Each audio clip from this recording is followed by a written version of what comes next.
Hello? Wow, it has been a bit. First off, I'm really sorry it took me so long to upload a new video.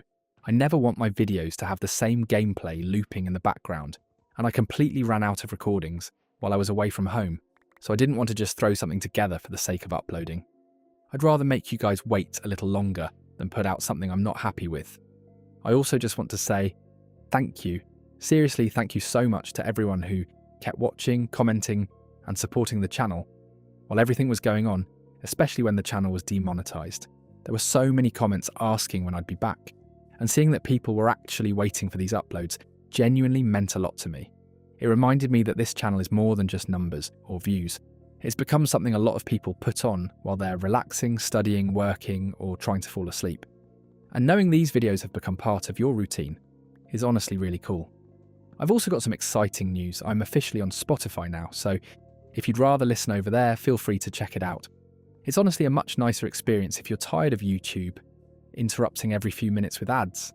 I remove as many ad breaks as I can, but YouTube still puts in their own, so Spotify is a great alternative if you just want to listen without all that. Anyways, I've talked long enough. I know most of you are probably here because you just want some background noise while you relax, so I won't keep you any longer. Grab a snack, get comfortable, and let's get into tonight's scary Reddit stories. First story coming from the subreddit, No Sleep. Emergency alert. Do not enter your basement. Stay above ground. It was 10:31 when my phone buzzed. Emergency alert. Do not enter underground structures, such as basements. Stay above ground until the all clear. My husband looked up from his phone and stared at me. Did you just get a... Yeah. That's creepy, I said, glancing at the stairs. Our kid had fallen asleep for the night about an hour ago. What do you think's going on? I don't know, he replied. Could it be like a gas leak? Radon or something? We'd had a radon pump in our basement since we moved here. Maybe there was some weird influx of it or something. I ran up the stairs to check on our 5-year-old daughter as Luke flicked on the TV. Grace was sleeping peacefully, her blanket wrapped around her. I made sure she was breathing, comfortable, totally fine, before heading back downstairs. When I did, Luke was glued to the TV, which said the same thing. Black screen, pixelated white letters, blocky colours jittering along the top and bottom of the screen. Emergency alert. Do not enter underground structures. Maybe we should get out of here, I said. But it's late, and Grace has school tomorrow. Yeah, so we'll miss school.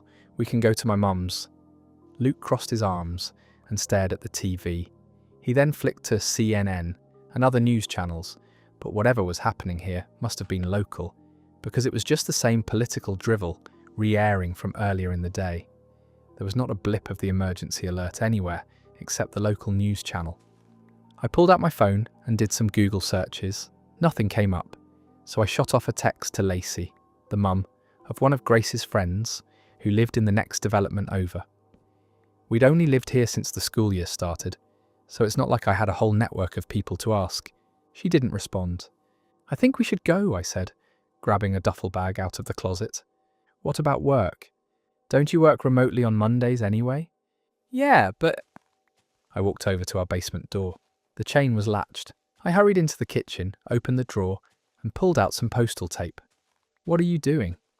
If it's radon or something, I don't want that stuff all in our house, I said, crouching along the bottom and taping the crack under the door. I think they'd evacuate us if that were the case. I looked up at him as I yanked another long piece of tape off the roll. Okay, so what do you think it is? He shrugged. When I'd taped all the cracks, I brought the duffel bag upstairs, filled it with a few random outfits for me and Grace, along with my laptop and a few of her favourite dolls. Then I grabbed the cooler and loaded our leftover pasta and yogurts into it. Within 10 minutes, I was ready to go out the door. I'll pack up the car. Can you grab Grace? I asked. Luke went upstairs. I walked down the driveway, weighed down with bags. It was a chilly, clear night. Stars twinkled high above me. The street was exceedingly quiet, the tall, scraggly pines of the surrounding pine barren stretching up to the sky. I heard the echo of a dog barking somewhere. If everyone got the alert, wouldn't there be more people deciding to leave? I glanced at the house across the street. It was completely dark, except for the light above the garage that flicked on when I came out of the house. I opened the back hatch and threw our stuff in. Luke came out after, carrying Grace, wrapped in blankets. She blinked sleepily. I strapped her in, Luke grabbed some stuff, and then we were pulling out of the driveway, on the road to my mum's house, an hour away. She fell back asleep, I told Luke, watching her face flick into view with the light of the passing street lamps. Good! My phone buzzed. I reached for it. Emergency alert. Your phone's GPS indicates you are leaving city limits. We do not recommend evacuating. Please return home and stay above ground. What the fuck? I whispered. What? Luke asked. There's another alert. It's saying it knows we're leaving. It's tracking our GPS, and it's telling us to stay. Luke glanced at my phone. Seriously? Yeah. That data's supposed to be private, he said. Isn't it? I would think so. Unless, I don't know, maybe there are some emergency protocols that allow the FBI to access it or something. We fell into uncomfortable silence. Luke clicked on the turn signal, switched lanes. You don't want me to turn around, right? He asked quietly. I glanced down at my phone. No, I don't. The highway was empty, not a single car in sight. That made me uneasy. Surely other people would be evacuating. Unless they were all actually obeying the second message. But who even trusts the government these days? I did another Google search. No results popped up. I refreshed over and over again. Wouldn't something be on the internet by now? We were 5 miles out of town now. I should be relieved. But I wasn't. I leaned against the window, the cold glass pressed against my forehead. The pine trees flashed by, skinny and tilted, then gave way to a charred, barren patch of forest. Both sides of the highway were burnt to the ground. I'd read somewhere that some pine cones only opened in extreme temperatures, like from a wildfire. Fires and regrowth were part of the cycle here, part of the ecosystem, in flux between death and rebirth like a phoenix. My phone buzzed, my heart dropped, but it wasn't an alert. It was a text from Lacey, only 2 words. What alert? My fingers raced across the screen. Didn't you get an emergency alert? Saying to stay above ground? No. Lacey didn't get an alert, I said. Luke paused. What? What if the alerts were only sent to our phones, I asked, my voice shaking. I glanced back at Grace, still peacefully asleep, head lolling softly with each bump of the car. Luke shook his head. That's crazy. No one can send messages like that. Just the government or whatever. What if it's a trap? My voice shook harder. What if the only safe place was our basement? That's just your OCD talking, he said softly, empathetically. We're doing the right thing. There's something weird in town, like a gas leak, and we got out. That's obviously the safest thing to do. I stared out at the charred pines. There were a few that hadn't burnt up, standing tall and stilted in the darkness. I stared out at them, wondering why they were spared. One of them moved. What the... The car screeched to a stop. My body lurched forward. The seatbelt locked, keeping my head from hitting the dash. Sorry, that deer just darted. His voice died in his throat. We both stared at the lower legs of something illuminated in the headlights. Thin and spindly, but definitely not a deer's. They ended in twisted toes, not hooves, and extended several feet up into the darkness. Silhouetted against the starry sky, beyond the reach of our headlights, I could see something. Something tall and spindly, skeletal, crisscrossing lines of bones or sticks or something else entirely. As I stared at it, as it stared at me, a wave of dizziness washed through me. The world seemed to tilt on its axis. Weight pressed down on my head, an immense pressure, bearing down on me. Whack! Something hit the side of the car with incredible force. The entire car rocked on its wheels. I screamed. Thwack! A mess of lines, bones, sticks outside my window, empty air between them, the stars and the pines rippling strangely behind it. Luke stomped down on the accelerator. The car shot forward. We swerved around the thing, then past the burnt section of forest and continued down the dark, twisting highway. My phone buzzed. Emergency alert. All clear? Please return home immediately. Okay, so that's the end of part 1. Here is part 2. We got to my mum's house. Around midnight. A squat brick ranch on a residential road.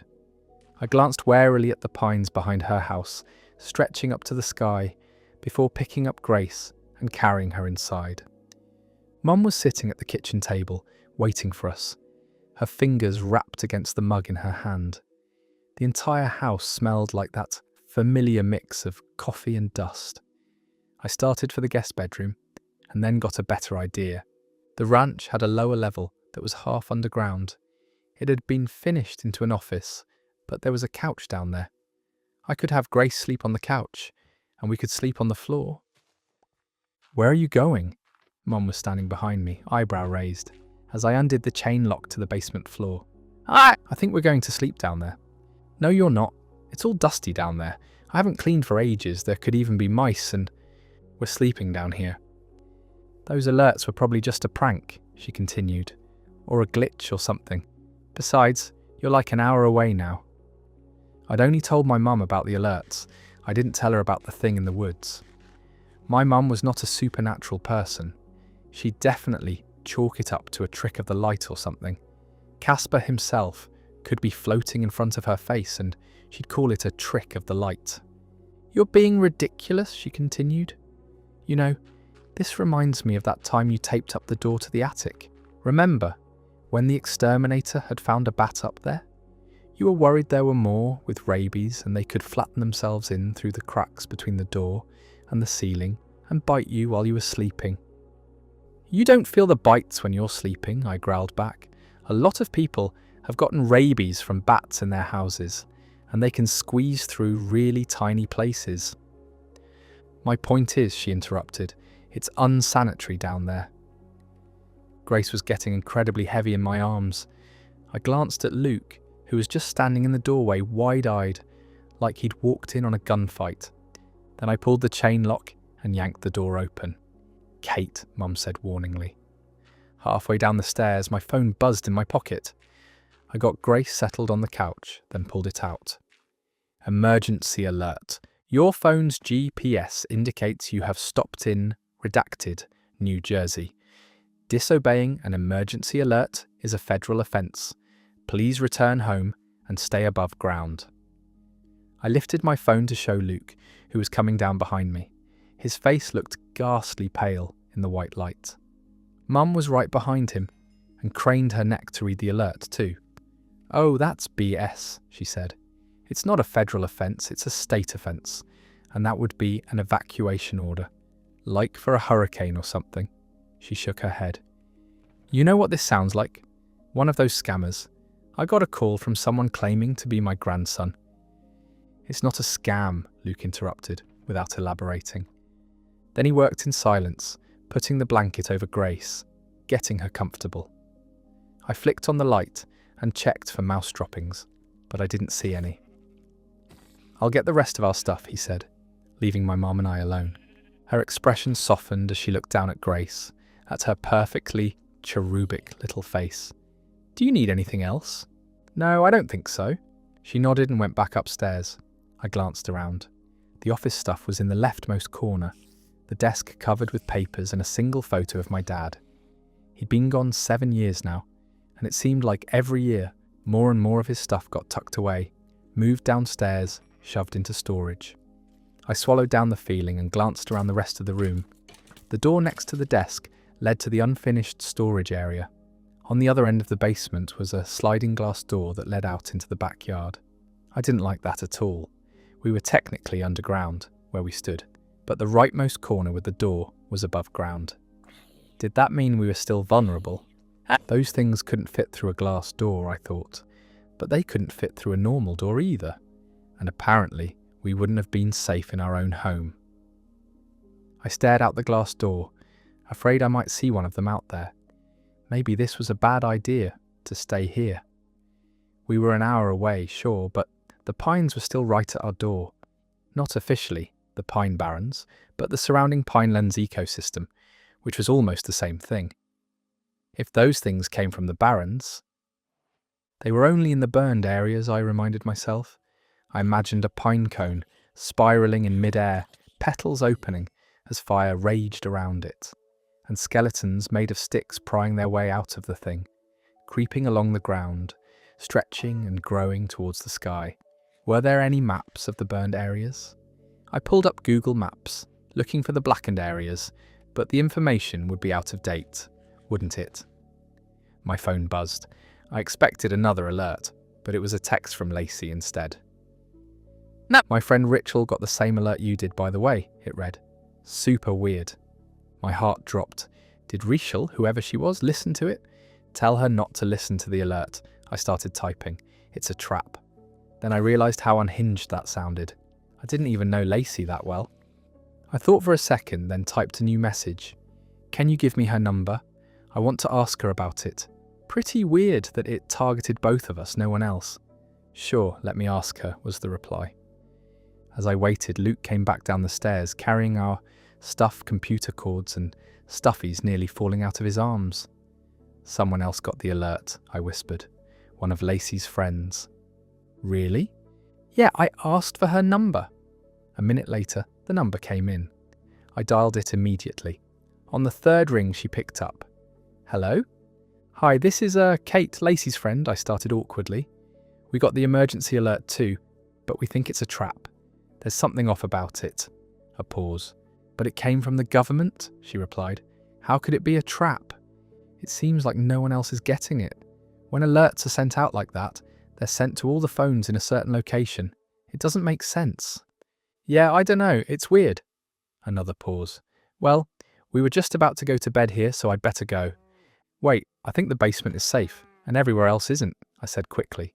"I think someone's trying to lure people into staying above ground." "Okay, maybe," she said, unconvincingly. "Look, I gotta go, sorry." A few seconds later, the call ended. "Well, shit." "She didn't believe me," I said, looking up at Luke, my lip trembling. "She and her kids and her family, they're all going to—" "You tried," he said, wrapping his arms around me.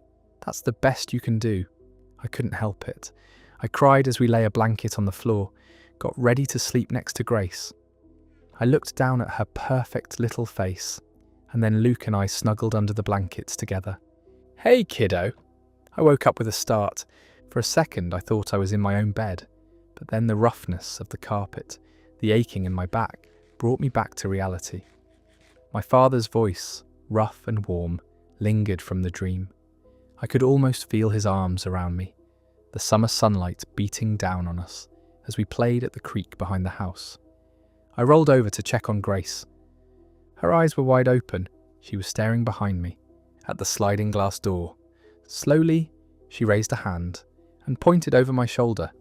I turned around. There was something twisting and turning, contorting itself, trying to get in through the sliding glass door, like a dog through a cat door.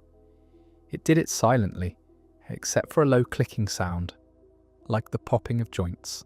All the blood drained from my face, dark, sinewy legs, like spider legs, twisting and turning in the moonlight, squeezing itself, ever so slowly, through the hole it made.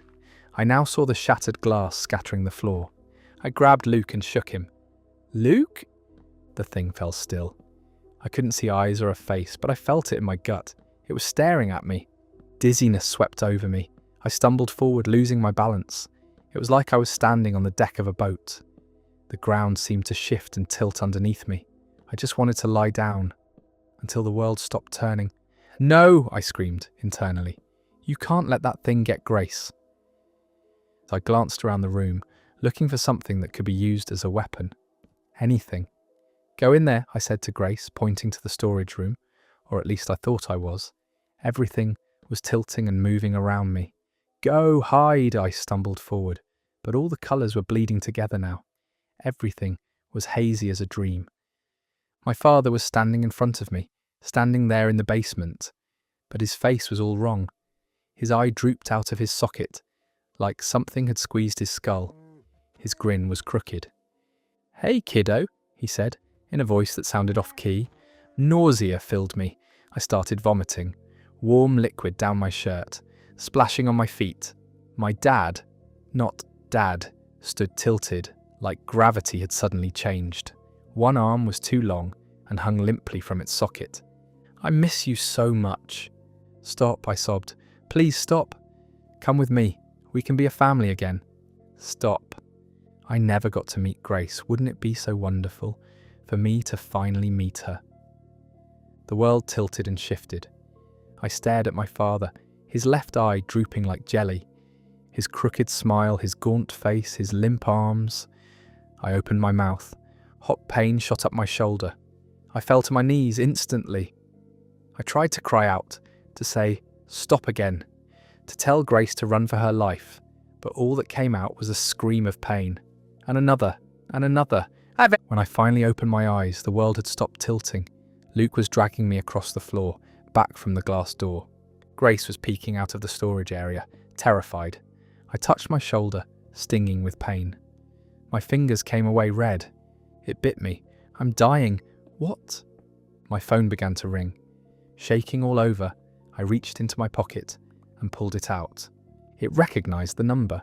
It was Rachel. You're right, she said breathlessly. No preamble. What? I asked, my voice hoarse. About the alert. My husband. He has some friends who work with cell phones and stuff. And She took a deep breath, trying to steady her voice. They traced the signal. It's not coming from the government, or the town hall or whatever. I chewed my lip, held my breath. It's coming from the middle of the woods.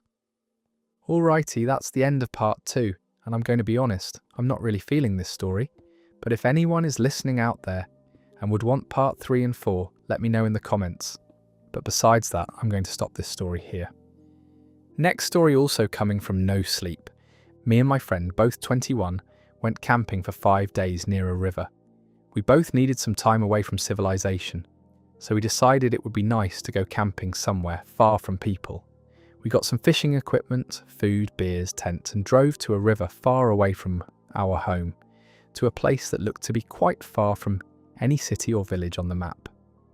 A few hours after a nice drive, we turned onto a dirt road and found a really nice place to camp. After we built our tents and got all the stuff out of the car, we started fishing, talking about life, having fun, and even drinking a few beers. It was just what we both needed. We stayed up quite late, not sure, but I think we went to sleep around 3 a.m. The next morning I had a little hangover. I woke up a bit earlier than my friend, so I decided to prepare a nice breakfast. When he woke up, he didn't look well, and I asked, "Everything okay?" He looked at me with an unsettling expression and said, "Yeah, I guess." I knew something wasn't all right, so I tried to ask him more, but the only answer I got in the end was that he had a really bad nightmare. The day went quite normally after that, and my friend got better. It was still stressing him out, from what I could see, but he was getting better. We built a fire for the night and cooked a few fish that we had caught. During the night, we were running out of wood for the fire, so my friend decided to go get some. I wish I hadn't let him. While he was away getting wood, I just stared at the sky, enjoyed the quiet nature, and drank my beer. Minutes were passing by and I started getting scared about where the fuck my friend was for so long. It had been 30 minutes. There was no way he was getting wood for that long. So I decided to call him, but of course, we were out of service. I grabbed my flashlight and went the way he had gone, shouting his name. Nothing. I walked for around an hour, but there was still nothing. Then I decided maybe he needed some time just for himself, and had walked quite far away. I know it might sound stupid, but I had done it myself a few times. I would just wander far away without telling anyone, just to get some absolute freedom for myself. So I got back to camp, picked up some sticks on the way, and got the fire back to life. 2 more hours passed and still nothing. I was getting really nervous and scared. So I went the way he had gone again, shouting his name. I got quite far enough that I got a signal on my phone, so I tried to call him. No one answered, but he had a signal. I walked a bit more and called again. Then I heard it, his phone ringing. It was far away, and I could tell which direction it was coming from, but I knew it was his ringtone. I shouted his name so many times. Nothing. I tried calling again, but I couldn't hear anything this time. I started almost crying. It was almost pitch black, and my best friend was missing. I knew I had to call the police, but I had zero idea where I was. I opened maps and found that I was close to a road, so I went there to call the police and wait for them to find me. During the walk, I still tried to call my friend. I tried everything, but there were no answers. Then I saw it. Far away between the trees, I saw a shadow. At first, I thought it was my friend, but then it moved and locked eyes with me. It was huge, at least 230 centimeters tall, but the scariest part was its eyes. Yellow, glowing eyes. I will never forget that look. I got to the road with uneasiness and called the police. After 30 minutes, they arrived. I told them everything. Where I had heard the phone, where our camp was, everything. Well, except for what I had seen. They would have thought I was on drugs or something, and even I didn't know if it was real. They told me to go back to the camp in case he came back there, and said that they would start looking for him. So I did. The walk was long, stressful, and quiet. I was praying that I would find my friend at our camp. But when I got there, noon was there. So I picked up some sticks again, revived the fire, and waited for hours, until the sun started to shine. Still nothing, and I was getting really tired. I decided to leave a note on his tent telling him to wake me up when he got back. Thanks to being tired as fuck, I fell asleep quite quickly. I had a nightmare. In the nightmare, I saw the tall, yellow-eyed creature stalking my friend as he was gathering wood. I tried to shout at him, but I couldn't make a sound. I could only watch as the creature slowly got closer to him. Then I saw my friend fall to the ground and the creature approach him. Then I woke up, sweating like hell.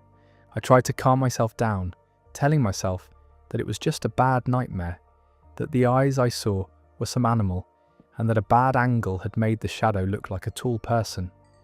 But I also realised that my friend had a nightmare the day before as well.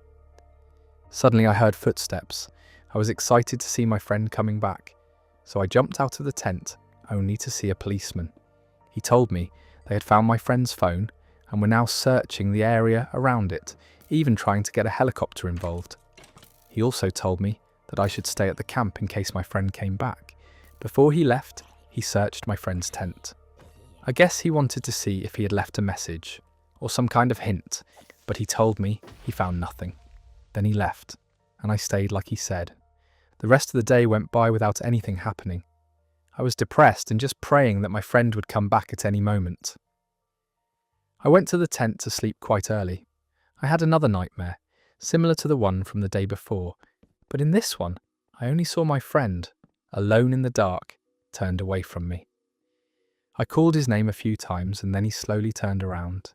He looked at me with the same yellow, shining eyes as the creature had. Right after that terrifying look, I woke up with cold sweat all over me. I slowly got up, made some coffee, and looked inside my friend's tent, hoping he would be there. But of course he wasn't. After breakfast, I decided to go on a little walk, get some service, and try to call the police to see if there were any updates. On the call, they told me that the dogs had found his scent close to the area where his phone was, but after some distance, it just vanished. I almost started yelling at the police, asking how something like that was even possible. They slowly calmed me down. I got back to the camp and caught some fish to eat, but I had zero appetite. I felt exhausted, tired, terrified. The day went by, and when the sun went down, I went to sleep. Another nightmare. Again, worse than the one before. I walked through the darkness trying to find my friend. Suddenly I started hearing him. Help! Find me! Here! Help! Close. But the sounds were coming from all directions. Then suddenly I saw him, again with his back turned to me. I called out, "Stop fucking with me and come back." He turned around staring at me with those terrifying yellow eyes. Then there were eyes on the left as well. Above me, below me, everywhere. Everywhere around me were these terrifying glowing yellow eyes. I woke up sweating, unable to catch my breath. I looked at my phone. 5:30 a.m. Then I heard a sound, as if someone had moved inside my friend's tent. I got up and went there, and there he was, sleeping in his tent. Okay, that's the end of that story. On to the next one. Sorry for not giving much commentary or my opinions on the story. I just straight up like reading and don't give much thought to it. After my twin sister died in a car accident, I found that I didn't exist. Self-harm. If I go to the hospital, the doctor will only increase my dosage.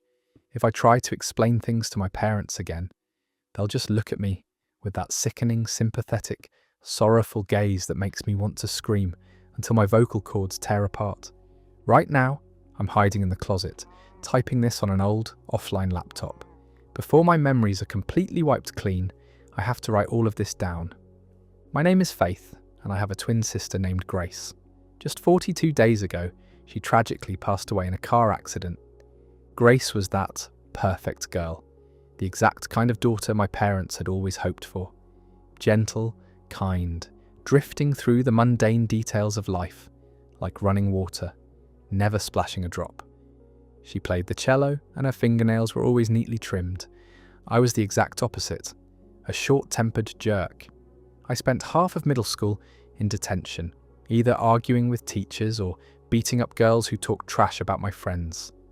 We were like day and night, polar opposites, yet neither of us could live without the other. By any reasonable standard, she was the favoured child. I don't mean anything by saying that. It was just a fact of our household, like the squeaky floorboard in the living room, or how my mum always burnt the pancakes. Grace was loved in one specific way, and I was loved in another. I accepted that long ago. It was raining heavily late that night when the police officer knocked on our door. His hat was soaked through, clutched tightly against his chest. Mum passed out on the spot. I still vividly remember the heavy thud of her head hitting the hardwood floor. For a second, I thought I was going to lose 2 loved ones on the very same day. I knelt beside her, screaming hysterically at my dad to call an ambulance, but he just stood there numbly, staring blankly at the front door, as if Grace might walk in at any second, laughing and saying it was all just a bad joke, but she would never do a thing like that. Only I would. Except for that young officer, there was no one at the door.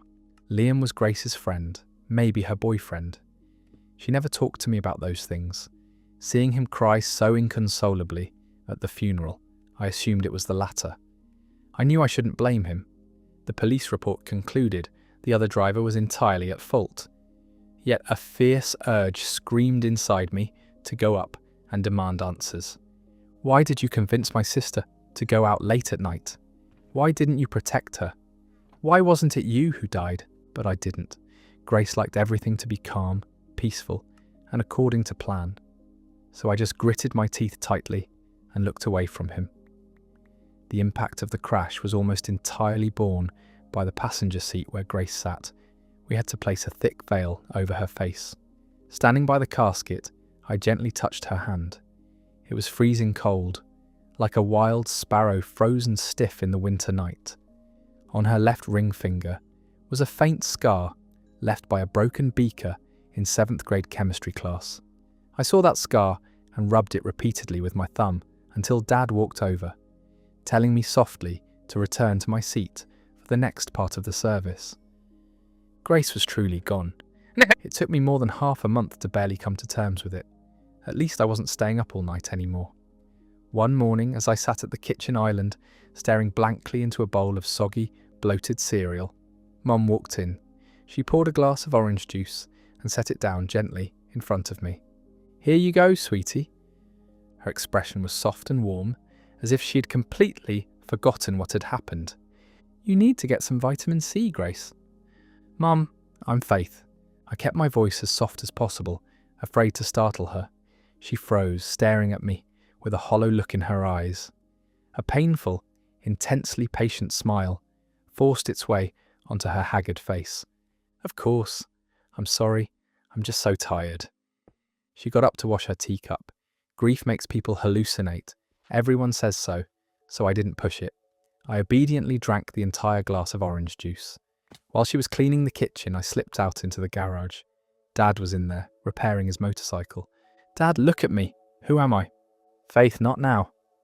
He didn't even turn to look at me, continuing to tighten his bolts.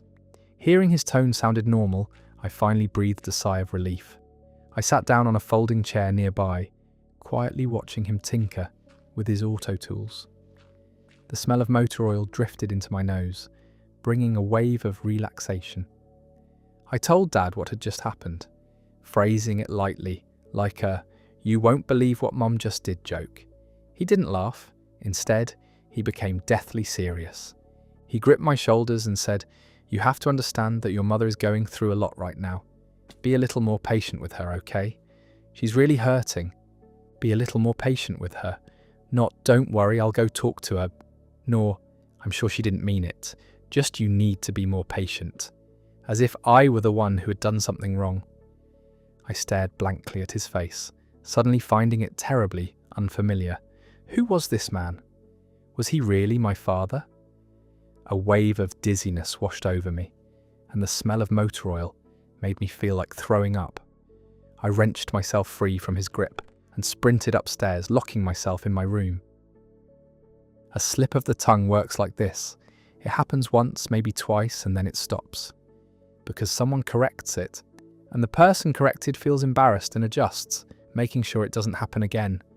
But that wasn't what was happening here. Over the course of the week, Mum kept calling me Grace. She began bringing up when your sister was still alive in conversations with me, as if I were the one who had died, not the other way around. Then Dad started doing it too. At first, I tried to correct them. "I'm Faith. Grace is the one who passed away." I must have repeated similar words 200 times. Yet every single time, I got the exact same reaction. A flash of pity in their eyes, followed by a gentle, indulgent smile. The kind you give a small child who insists Santa Claus is real. "All right, sweetheart, all right." They never argued with me, even when I started screaming. That was actually worse for me, because in the past, whenever we disagreed, Faith and them would have a screaming match. They had never argued with Grace. You rarely realize how much of your self-identity is actually built on other people's consensus of who you are, until that consensus is ripped out from under your feet. When I looked in the mirror, I was certain I knew who I was. Yet 5 minutes later, Mum would call me Grace with absolute confidence, my sister, who had died half a month ago. I decided to stop arguing with my parents. I needed an outside witness, an uninfected bystander who hadn't been poisoned by my parents' bizarre collective delusion. So during my next therapy session, I laid out everything that had been happening to Dr. Vance. How Mum mistook me for my sister, how Dad did the same, and how I was completely helpless against it. She listened attentively, nodding every now and then to encourage me to keep talking. Right after the session ended, however, she turned to my parents and said, "This is very common. I'll prescribe a bottle of tablets. Make sure she takes them on time, and she will get better." Mum covered her face with her hands and burst into tears. I stared stupidly at the kindly doctor. Just 2 minutes ago, she was comforting me, telling me she believed me. In the blink of an eye, I had become the crazy one. Dr. Vance reached toward her bookshelf and pulled out a thick folder. "Listen, Grace, maybe you think you're Faith, but surely you remember that every time we had a session, there was a sign in record?" Yes. She opened it and placed it on the desk between us, spinning it toward me. I saw the overhead fluorescent light cast a cold reflection on the plastic cover of the folder. In the signature column of every single consultation record, there was only one name written: Grace Miller. A beautiful slanted cursive, Grace's handwriting. My father's stiff writing was on the consent forms, and my mother's flowing script was on others. According to this folder, Grace had been receiving psychological counselling here for over a year. I could hear my own voice becoming high and shrill. I hated it because it made me look like a lunatic desperately needing to be calmed down. "No, I didn't write this. I fucking never wrote this. You guys must have mixed up the medical records." The rest of the words jammed in my throat because they were looking at me. Mum had lowered her hands at some point. There were no tear tracks on her face at all. Her sobbing outburst moments ago felt like a figment of my imagination. Mother, father, Dr. Vance, everyone was expressionless, staring at me without moving a muscle. Highness. "Time for your medicine, Grace." I took the glass of water from my mother, dumped the tablets she handed me into my mouth, and opened wide to show her I had swallowed them. She looked relieved. The moment she left, I rushed into the bathroom and shoved my fingers down my throat. After a bout of retching, a few white pills floated on the surface of the water before slowly sinking to the bottom. I reached out and pressed the flush handle. I had been kept under house arrest for half a month. Dr. Vance had advised them to do so, claiming I was not quite right and needed to be watched closely. Twice a day, Mum would bring me 2 small white pills in a paper cup, like serving a bedridden patient their meals. Then I would smile, drink the water, thank her, and walk into the bathroom to induce vomiting after she left. Every night, I would stare at myself in the mirror, searching for changes in my own face. I started noticing details that I couldn't tell were real or fake. When I answered my mother, my voice would unconsciously pitch half a note higher, becoming soft and apologetic. Just like, well, Grace's voice. I told myself it was stress. I knew trauma could twist a person in strange ways, but on certain nights, a terrifying doubt would creep in. Had I failed to throw up all those pills, causing these changes? Eventually, my obedient behaviour paid off. My parents relaxed their supervision, and I got my phone back. As a sign of trust, Mum said, kissing my forehead as if rewarding a well-behaved toddler. I didn't waste the opportunity, I texted Liam. He replied almost instantly. We agreed to meet that night at a small park a few blocks away, a place he and Grace used to frequent. When the time came, I climbed out of my bedroom window and sprinted all the way to our meeting spot. Liam was already there when I arrived. Seeing me, he immediately stood up from the bench, looking anxious and timid like a child who had done something wrong. Hi, Faith. I thought you wouldn't want to see me again. What happened? I rushed over, threw my arms around him, and began to sob uncontrollably. Once I calmed down a bit, I recounted everything that had happened to me over those days, pouring out every detail. I thought he would look at me the way everyone else did, treating me like a mental patient, but he didn't. He bit his lip hard, waiting until I finally ran out of words before speaking. Faith, I know you hate me because of Grace and you probably wish I were dead. I don't mean to offend you, but I still have to say this. Liam was deathly pale, looking like a tubercular mouse.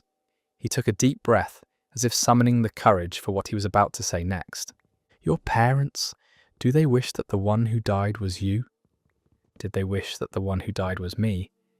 Liam didn't seem to notice my reaction and continued with his theory. They wished you were the one who died, so they're trying to make you believe your Grace. Maybe they colluded with that therapist. Paper records can be faked after all. I couldn't help but wonder, if Grace had been the one to survive, would things have been better? Grace was so understanding. She would have comforted Mom and Dad so well after Faith died. They would have gradually forgotten the pain and returned to being a perfect family. If only they could erase the short-tempered, obnoxious Faith. Faith?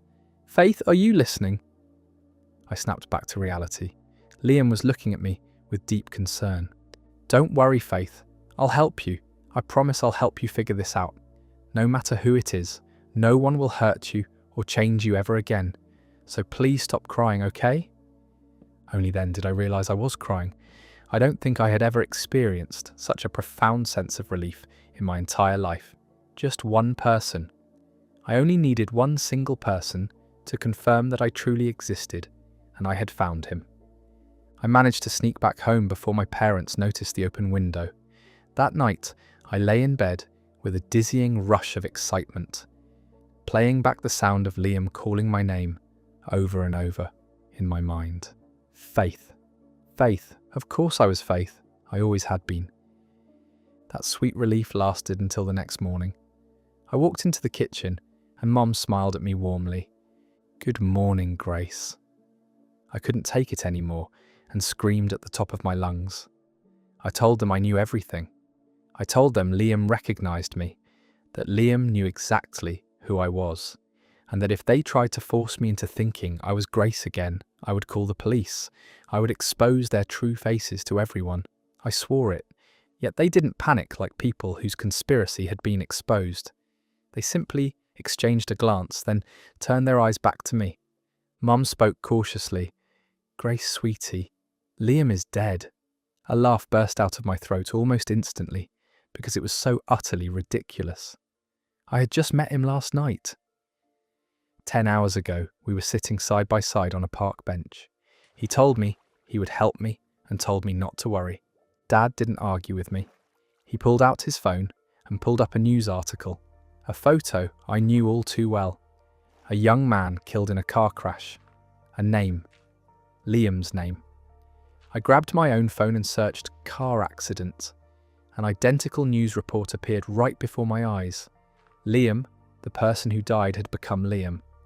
I read that report over and over, and with every pass, every fibre of my being realised with terrifying clarity that the ground beneath my feet simply didn't exist.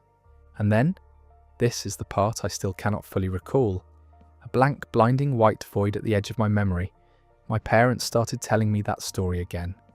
Except, it was no longer the original version. Its details had shifted naturally, as if it had been this way all along, and I was the one who remembered it wrong. In this new version, Grace and Liam went out together that night, and the one who didn't make it back was Liam. Grace survived.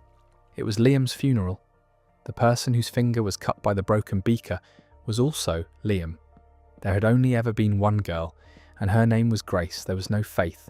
Faith didn't exist. Grace had always been an only child. Minus. I found a memory card containing a video I recorded when I was a child. Even if all the evidence was forged, even if everyone was lying to me, modifying a 10-year-old video was virtually impossible. This was my last hope. I plugged it into an old computer and clicked play. The first thing that came through was my father's cheerful voice. "Look at the camera, girls." On the screen appeared a little girl in a pink swimsuit, smiling radiantly at the camera. That was Grace. I held my breath, waiting for the camera to pan left. I remembered that Faith was sitting on the left side of the picnic mat back then, burying her feet in the wet sand, throwing a tantrum because she had lost her sunglasses. The camera panned left. There was nothing there, only an empty stretch of beach and a blue picnic mat. Little Grace turned her head, looking at that empty spot of sand beside her. She scooped up a handful of sand, threw it into the empty air, and giggled. Off camera, Mum's voice drifted in. "Honey, maybe we should take her to see Dr. Vance." The video ended. A sense of tranquility slowly enveloped me. I could no longer feel the rage burning in my chest. I tried to fight back. I swear to God, I really tried. Alrighty, next story coming from the subreddit Scary Stories. Being a medium is no fun. This woman hired me to find who killed her parents. Lana Dawson welcomed me with a tired smile. She was desperate, like everyone who hires a medium. And I was just as desperate, which is why I was back to this gig. Trying other jobs only confirmed that I wouldn't make a living doing anything else.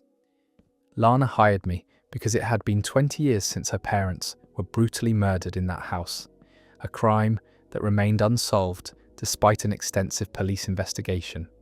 She was 15 at the time, and luckily at her grandma's. She tried private detectives before, and they found nothing. In the end, I imagine reluctantly, she found me through a friend of a friend. Good thing for her, I needed the money and booked my flight right away.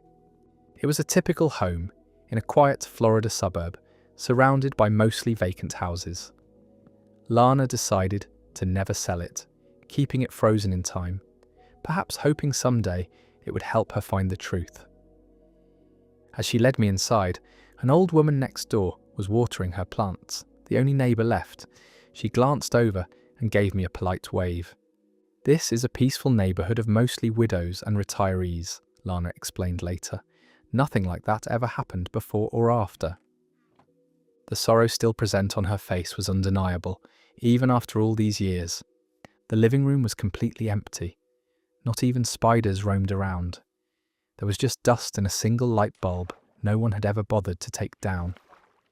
Lana pulled back the curtain, flooding the space with sunlight, probably for the first time in ages. She gave me a quick tour through the kitchen and bedrooms.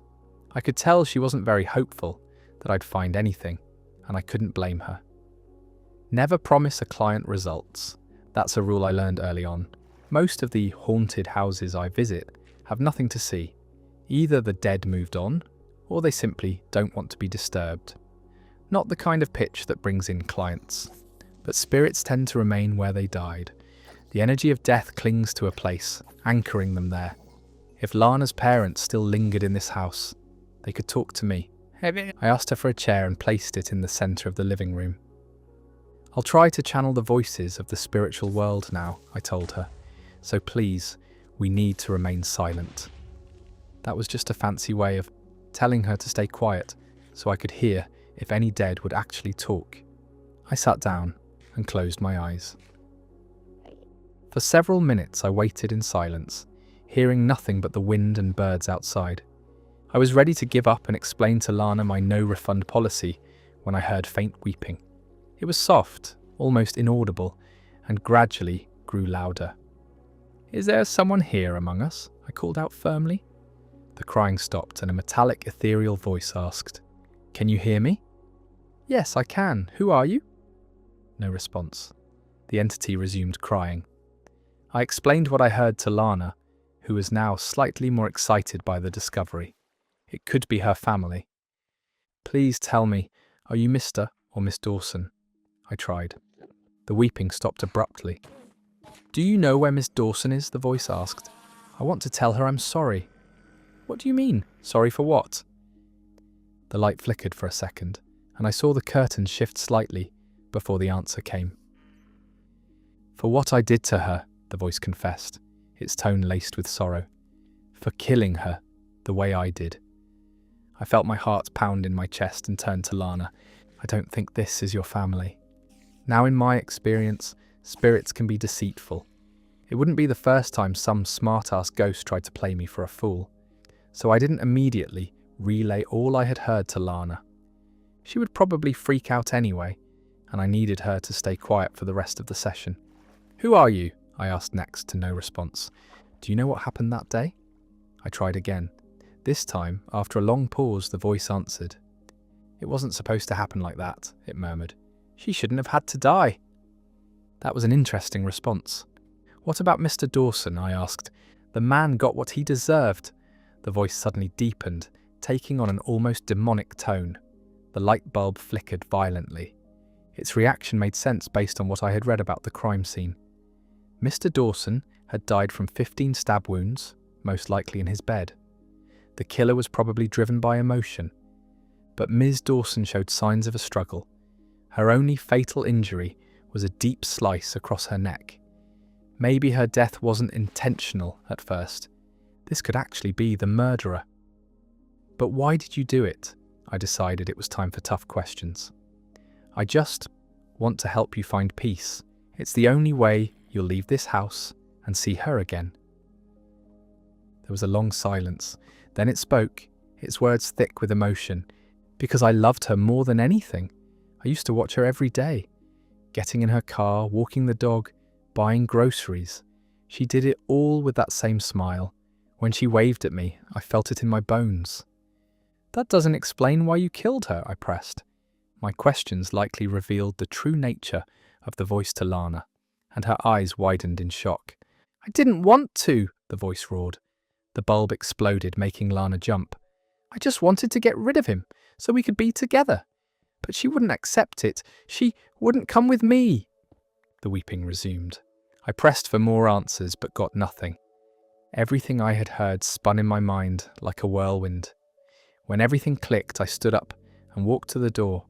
Lana was as pale as snow, visibly shaken by what had happened. Even if she hadn't heard a word, the energy in the room was impossible to ignore. She asked me why I was leaving. "I'm just thirsty," I casually said.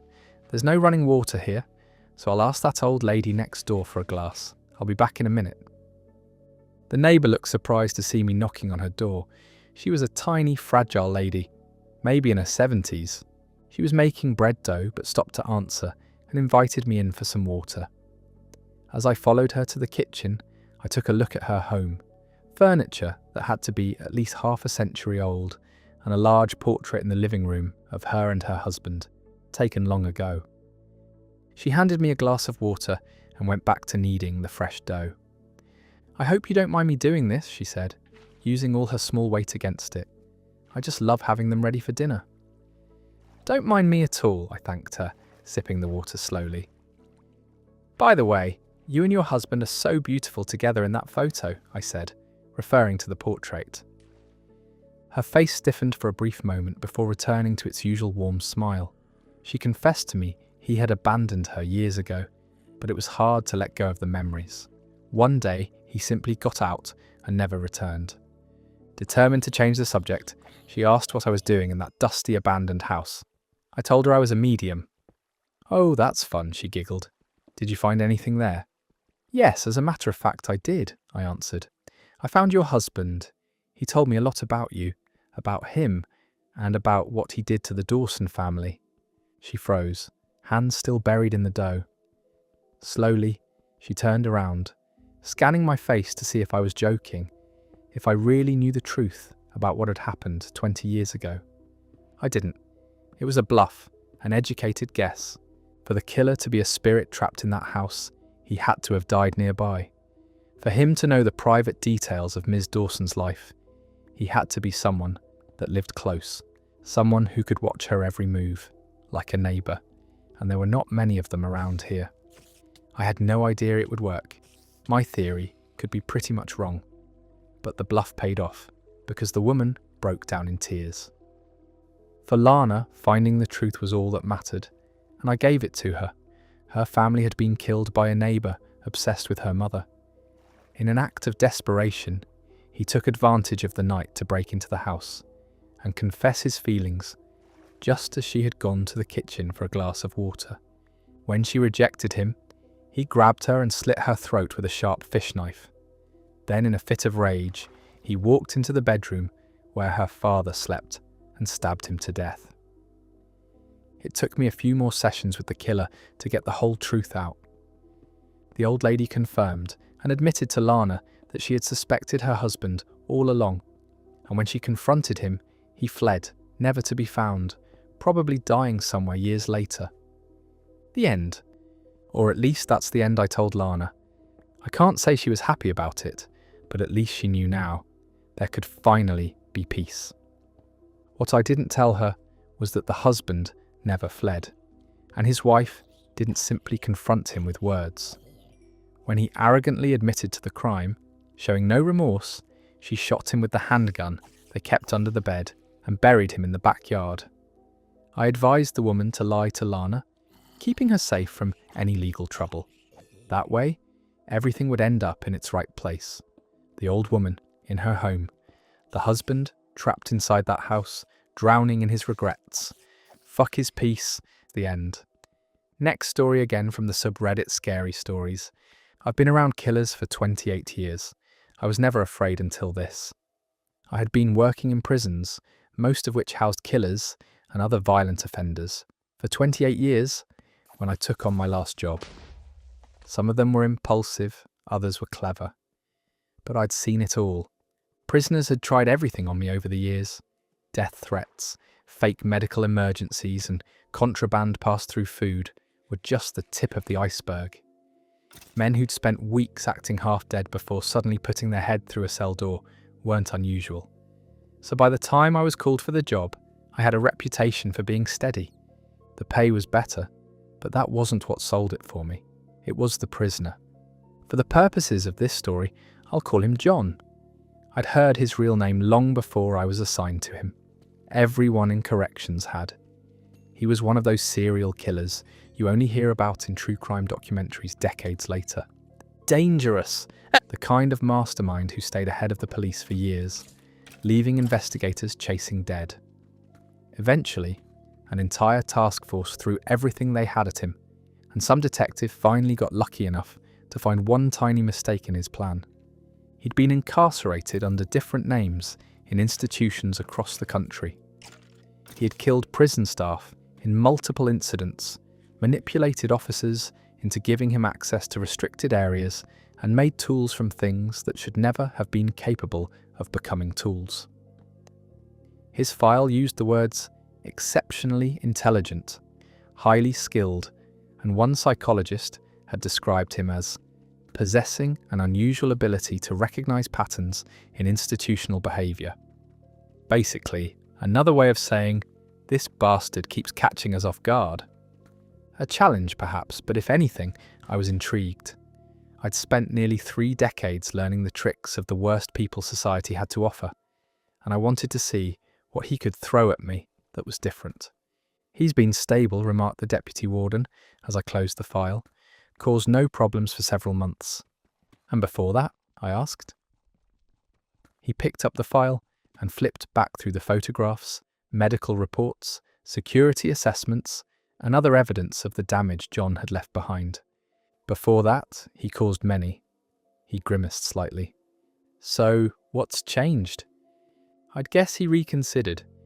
You'd be surprised. Many find God after a few hard years in a cell.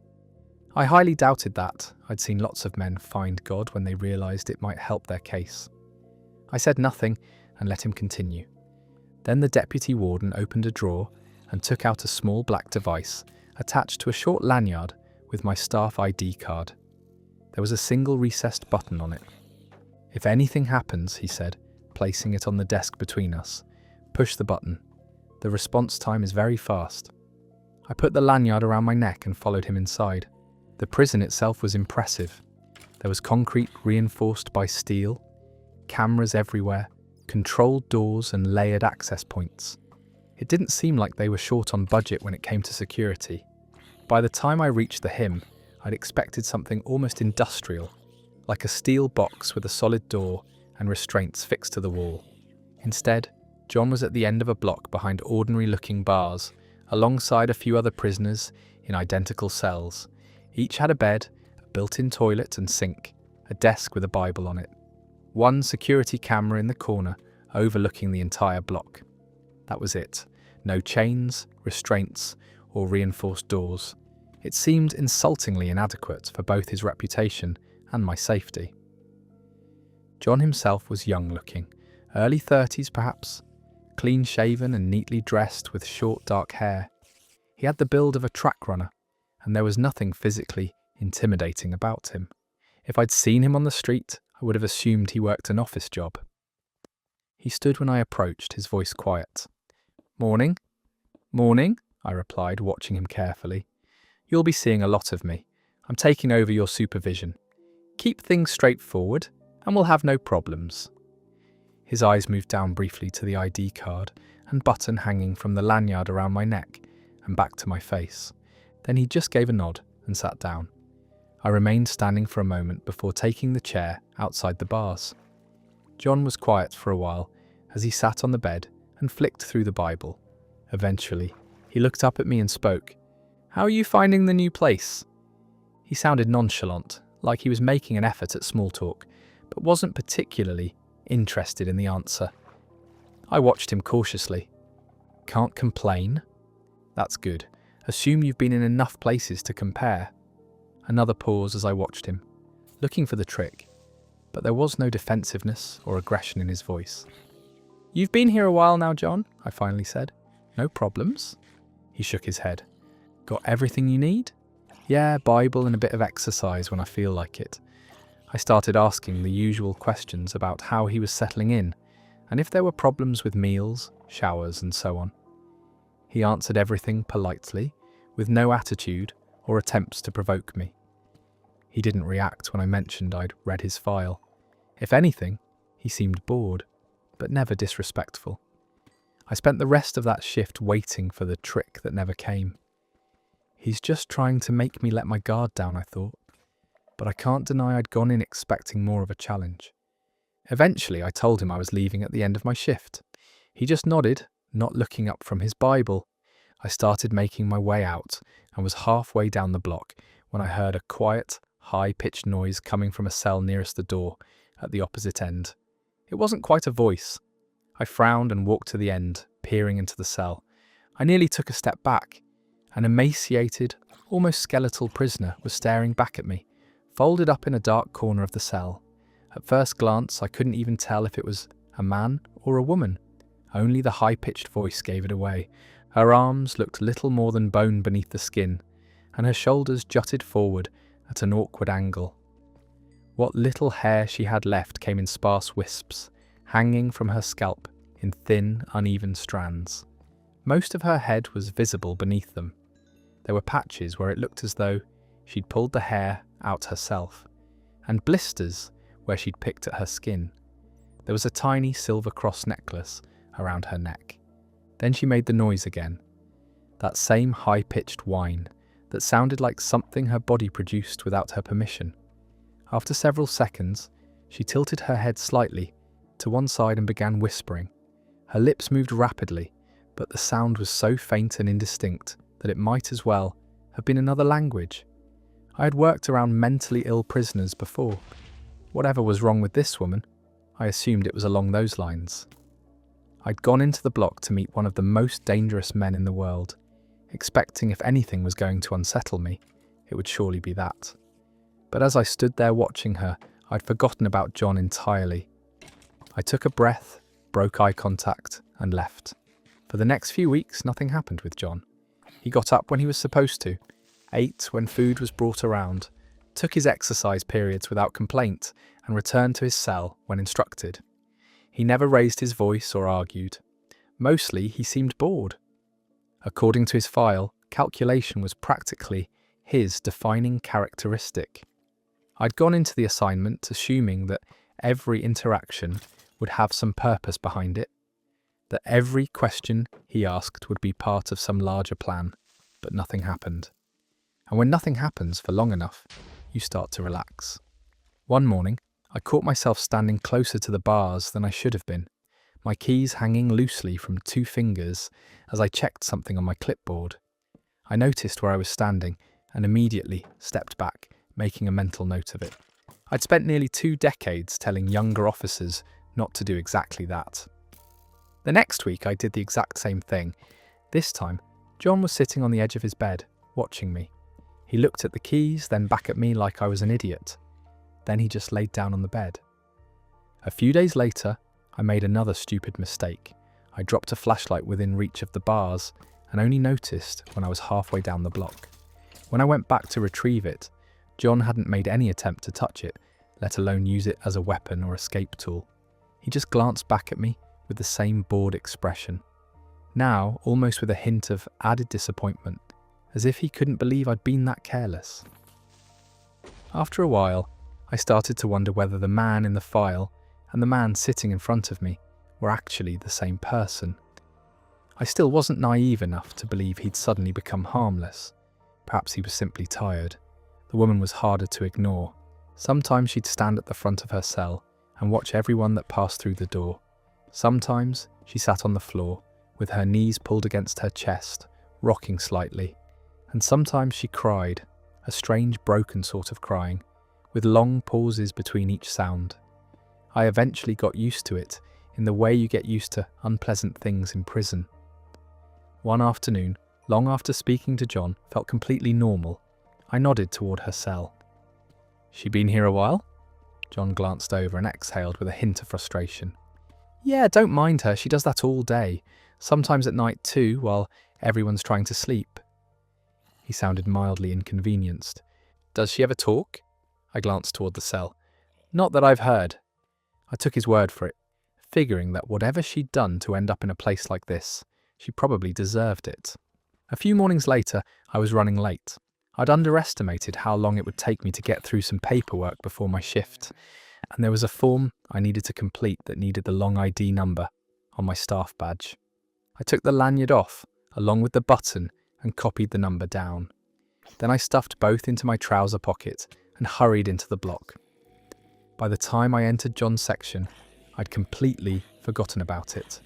John was sitting on the edge of his bed, his Bible beside him. "Morning? Morning?" I closed the door behind me and started checking the block. We exchanged the usual few words and he said he slept well enough. Then I turned away from him to check something on my clipboard. I heard a metallic click. I looked back and the cell was empty. The door was open and John was gone. Then I felt his arm lock around my neck from behind. I was surprised in the moment, but I didn't panic. If anything, I'd been expecting something like this from the beginning. Finally, I thought, there he is, the real John. I reacted automatically, tucking my chin hard against my chest and grabbing his choking arm with both hands. trying to relieve the pressure while turning toward him. It was something I'd practiced countless times over the years. I managed to get 2 fingers between his forearm and my neck, creating just enough space to breathe. For a moment, I thought I might get out of it without even having to use the button and teach him a lesson after.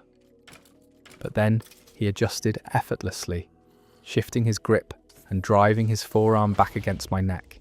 The pressure was precise and he knew exactly what he was doing. I tried to drop my weight and drive backward into him, but he anticipated that too and stood firm. My legs were already beginning to weaken, and whatever advantage I thought I'd had disappeared. This was not someone I could afford to underestimate. My vision began to narrow as I reached instinctively for the button at my chest. Nothing. For one confused second, I couldn't understand why it wasn't there. But then I remembered I put it in my pocket after using my ID card for the paperwork. I fumbled for it, but my fingers weren't working properly anymore. I could feel the edge of the device against my leg. Just out of reach, I clawed at the pocket, then my fingers closed around it, and I pushed the button. For a second, nothing happened. No shrieking alarms or anything of the sort. Then I heard boots pounding down the corridor. 10 guards burst through the door, almost at once. As soon as they entered, the pressure around my neck vanished.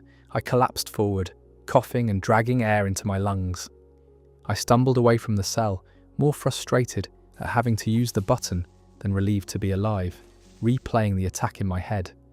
I was already running through the counters I could have used if I'd had another few seconds. I glanced at them, expecting them to seize John, but they didn't even go past me. They turned straight into the woman's cell. 2 officers grabbed her and she began screaming. Not like the strange whining sound before. This was a scream of pure terror, so loud and prolonged that it seemed to fill the entire block. One of the officers forced her arm behind her back, and another officer produced a syringe containing a yellow liquid. The screaming intensified as the colour emptied into her neck. Confused, I looked toward John at the other end of the block. He was on his knees. His eyes were wide and glassy. "Please." His voice was barely audible beneath her screaming. He met my gaze. "Tell them to stop, please." I just stared at him. "I don't know what's happening," I finally managed. I didn't even hear myself speak. One of the guards turned toward him. "Back in the cell, John?" The guard raised another syringe. "Or you know what happens?"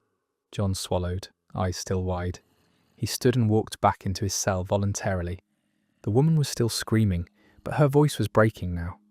They dragged her back into the cell and closed the door. Another officer closed the bars behind John. Then they simply left, and didn't even bother checking John's cell to see how he'd escaped. I stepped closer to John's cell cautiously and noticed something small on the ground. He'd made a key of sorts. I picked it up. It was crude but unmistakable, a thin, rigid piece of material shaped to fit the lock, made of paper. The key had been made from pages of his Bible, layered and compressed until they formed something stiff enough to manipulate the mechanism. Then I looked at the Bible, still on his desk. They hadn't even bothered to take it away. I looked at John, sitting on the edge of his bed again. Then his eyes dropped to the button in my hand. For the first time since I'd started working that block, I hadn't been wearing the button around my neck. I'd put it in my pocket. But it seemed John thought I'd forgotten it altogether. He looked back at me with something like betrayal. I came back the following morning. I wasn't particularly looking forward to it, but I hadn't slept well, and decided it was better to get the first shift out of the way. John was exactly where I'd left him, sitting on the edge of his bed with the Bible beside him. "Morning, morning." I stood outside the bars for a moment, studying him. There was no hostility or lingering resentment in his expression. Nothing that suggested he'd nearly killed me the day before, or the chaos that came after.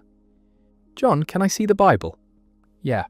He picked it up and handed it through the bars without protest. I took it from him and turned it over in my hands, then opened it. Sure enough, 2 pages had been torn out. I flicked through the section around the missing pages, then looked back at him. "These shouldn't be missing. I'll have to confiscate it." He shrugged. "I suppose not." "Have it." He said it with complete indifference. I turned the Bible over again and ran my thumb along the inside of the back cover and felt something give slightly beneath it. There was a flap, not part of the original binding. Something had been carefully worked into the inside of the cover, creating a small concealed pocket. I slipped my finger underneath it and pulled out a photograph.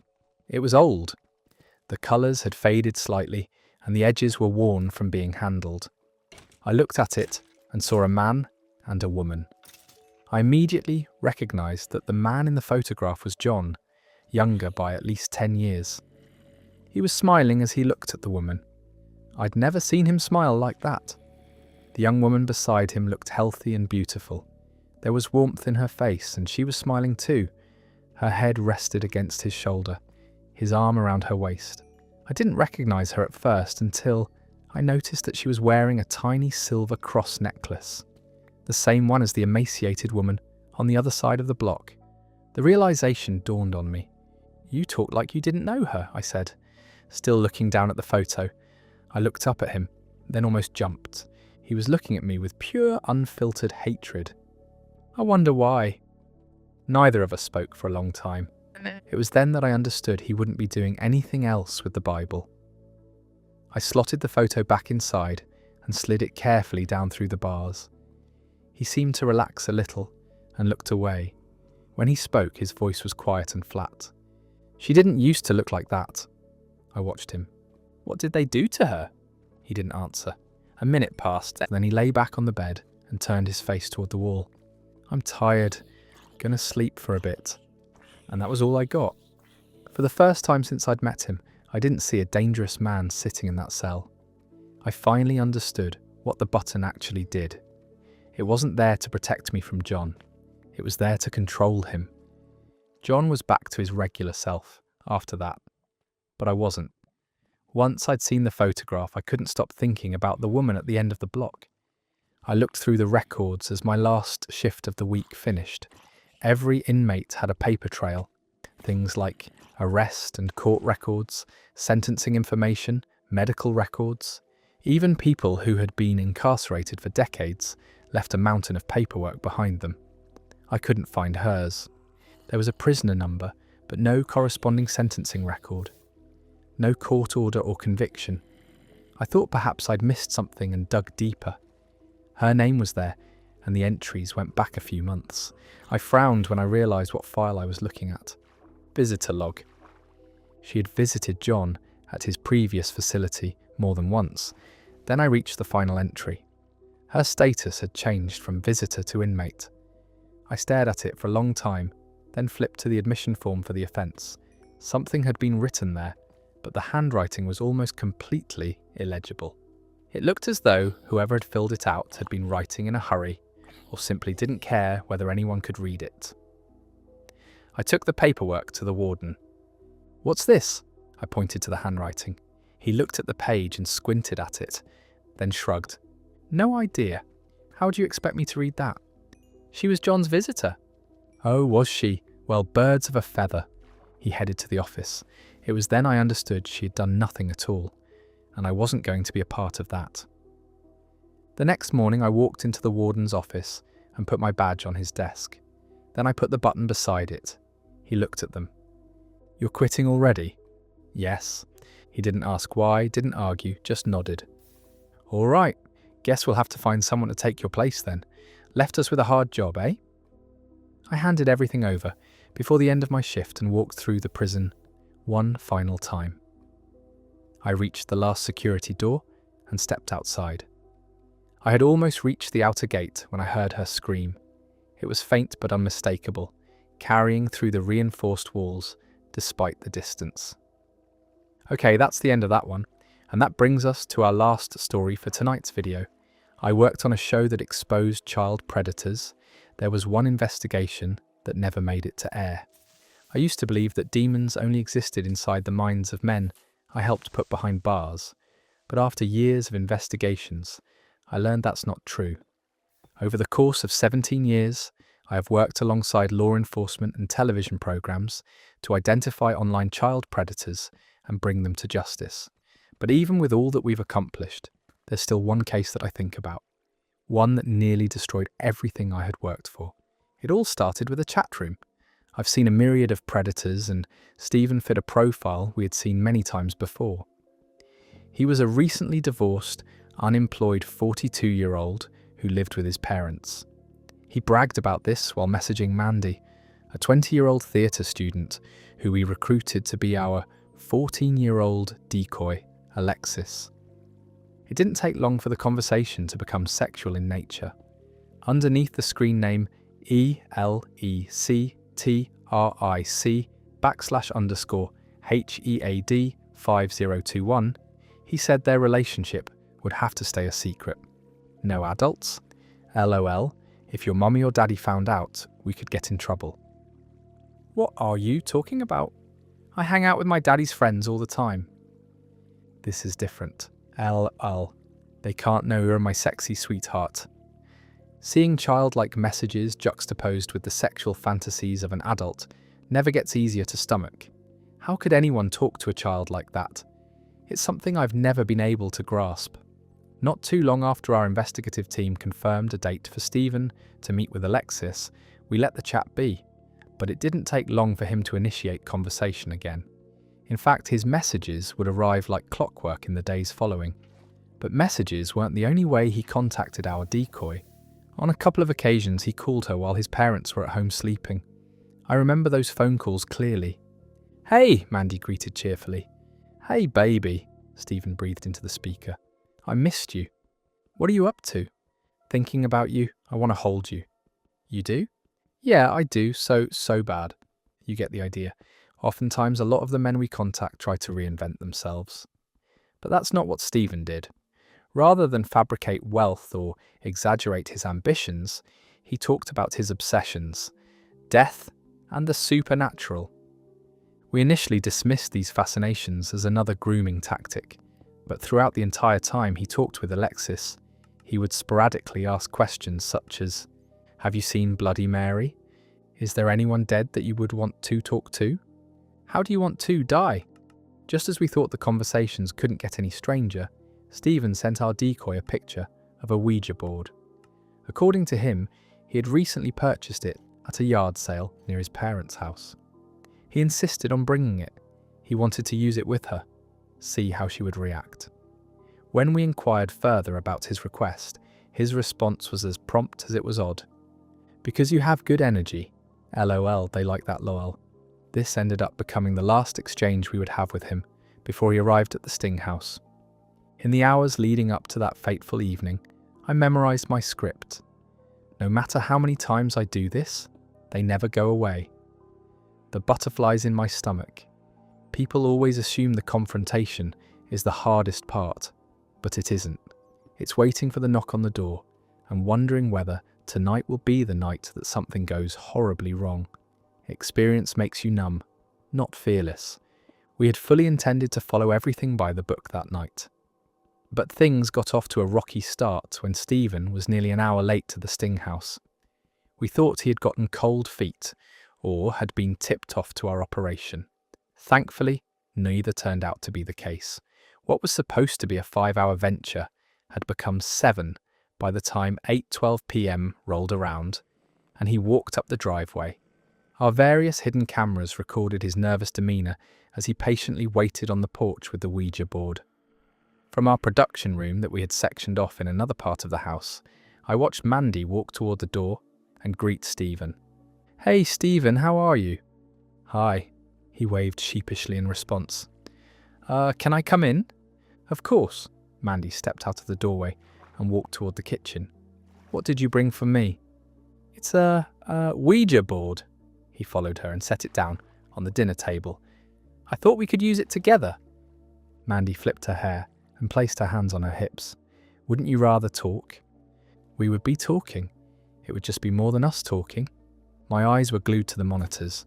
He was very adamant about using that board. But why? I heard snickering from Lou, one of our production crew members. "Can you believe this whack job? He took a bus all this way to summon Casper." I shot him a glare, and he acknowledged my look by quieting down. Lou's an outspoken person for better or worse, and even though he was trying to make light of a potentially volatile situation, I found comfort in knowing that I wasn't the only one feeling perturbed. I wanted to say I'm sorry for being late, Stephen chuckled. I was an idiot and got Sunday's bus schedules mixed up with today. That's okay, Mandy said with practiced enthusiasm. I'm glad you're here. I'm glad you are. I almost thought about taking another bus back home. His admission surprised Mandy. Why did you almost go home? Didn't you want to see me? I did. His face turned a slight shade of cherry. I honestly didn't think you were real. Of course I'm real, silly, she teased. So what do you want to do? I watched the monitors as Stephen took a lighter out of his pocket. With a couple clicks, he lit some candles on the dining room table. We should step in before things get out of hand. Lou turned to look at me. Isaac? Keep the cameras rolling. I motioned for everyone to stay where they were. If he's willing to play with the board, I want to see where this goes. What about the decoy? She'll be fine. Stephen instructed Mandy to turn off the lights and sit beside him. Once she had done so, they gently placed their fingertips on the planchette. Are there any spirits that want to speak to us right now? Mandy's eyes darted back and forth from Stephen to the planchette repeatedly. Awkward didn't even begin to describe the silence that followed. Is there anyone that wants to speak with us right now? But just like before, nothing. Stephen's head swiveled, looking in every possible direction of the dark room to locate a response of some kind. You talked a lot of game online, Mandy teased more confidently than she probably felt. I thought you were supposed to be the guy who could do this kind of stuff. I am. These things, they take time to get started. Most of the time, a predator talking about their hobbies or interests is just another gimmick. But this was unlike anything I had seen. If you're here, he fidgeted in his seat nervously, please give us a sign. I eyed the monitors intently. A part of me wanted to intervene, but another part of me was telling me to see this play out. I was torn on which to heed. Unexpectedly, the planchette moved, a couple of inches at most, but had I blinked, I would have missed it completely. Mandy instinctively pulled back, the movement startling her. What was that? It's a spirit, Stephen whispered. Oh, bullshit, Lou sighed in irritation. I watched his hand nudge it. This guy's a fraud. Had he? I had watched the monitors the whole time, and it looked like the planchette had moved all on its own. Hey, Stephen closed his eyes and breathed deeply. Do you want to talk to us or what? A moment passed, then a few more, but there was still no movement. I'm going. I turned to start heading toward the dining room to intervene, but right as I was about to, the sound of Mandy gasping shifted my attention back toward the monitors. I watched the planchette drag itself across the board toward the word yes. You moved the board? Her accusation cracked with fright. No, I didn't. I swear. In response to his adamant denial, the planchette dragged itself sluggishly across the board. Each movement landed on a number. 7231994. Mandy was at a loss for words. That's her birthday. Not the birthday we had fabricated for investigative purposes, but Mandy's actual birthday. Shell-shocked, the investigators pored over the chat logs, but their efforts were futile. No compromising or contradictory information had been exchanged. No mention of her birthday.